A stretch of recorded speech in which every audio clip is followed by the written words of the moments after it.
Welcome to my New Zealand Rugby channel, where the Kiwi spirit and rugby passion come together as one.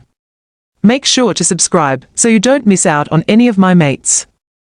The incident involving Lood de Jager receiving a red card in the match between South Africa and France, as well as the fact that he will have to attend an independent disciplinary hearing, is truly a controversial event and one that makes us reflect on many aspects of modern sport, especially rugby, a game known for its intensity and strong sense of fair play. Personally, reading about this stirred a mix of emotions in me: surprise, confusion, empathy, and concern about how refereeing decisions and punishments are applied in professional sport. From a purely sporting perspective, Lood de Jager, a second-row player and a key member of the Springboks, being shown a straight red card in the 38th minute was immediately shocking for both the team and the fans. It was such a sensitive moment in the game, when facing a strong opponent like France, losing a key player affects not only tactics, but also the morale of the entire squad.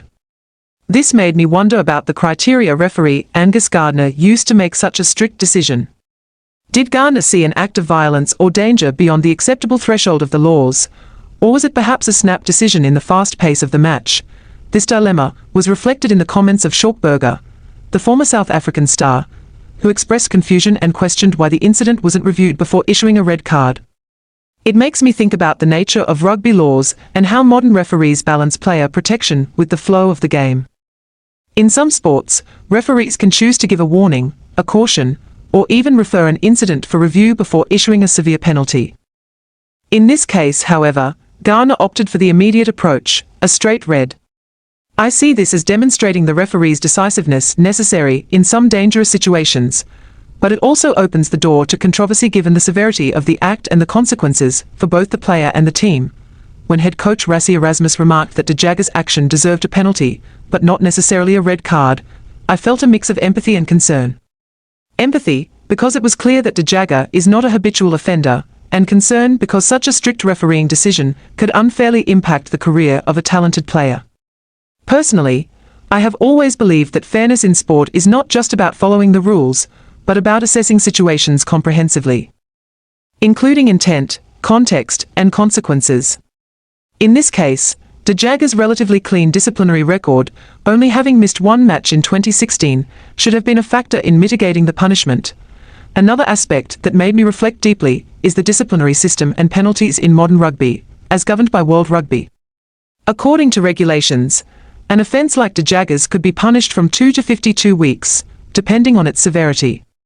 That range is astonishing and highlights the strictness of the sport's laws.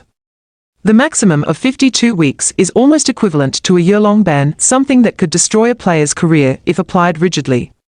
Yet, the flexibility to reduce penalties based on prior conduct, behavior, and participation in educational programs shows a balance in the laws, strict enough to protect players and ensure fairness, but humane when considering individual circumstances. I truly appreciate this balance, as it underscores that sport is not just about rigid rules, but also about human development and responsibility. Emotionally, I cannot help but feel a sense of regret and a touch of helplessness thinking about de Jager. An experienced player, who has contributed greatly to the team, suddenly faces the possibility of missing several matches. If the hearing doesn't overturn the red card, he could miss crucial games against Ireland and Italy, directly affecting Springboks' tactics and chances.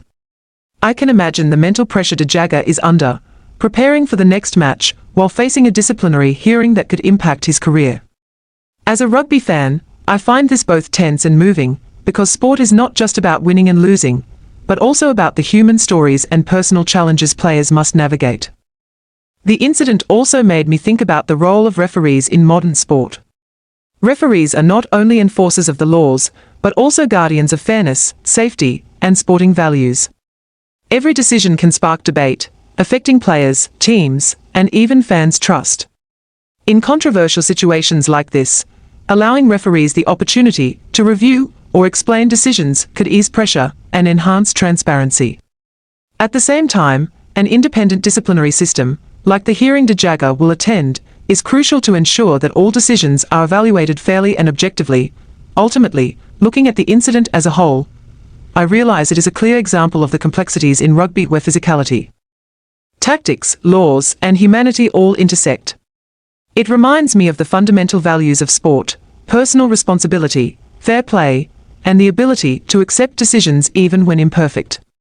It also makes me appreciate players willing to take responsibility, referees willing to make tough calls, and independent bodies striving to maintain fairness in a competitive environment.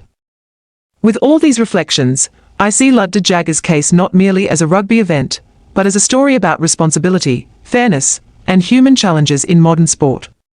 I hope that, whatever the outcome of the hearing, de Jager receives fair treatment, and that everyone from players to spectators can recognize the true value of sporting spirit, giving your all, respecting the rules, and upholding fairness and humanity in every decision.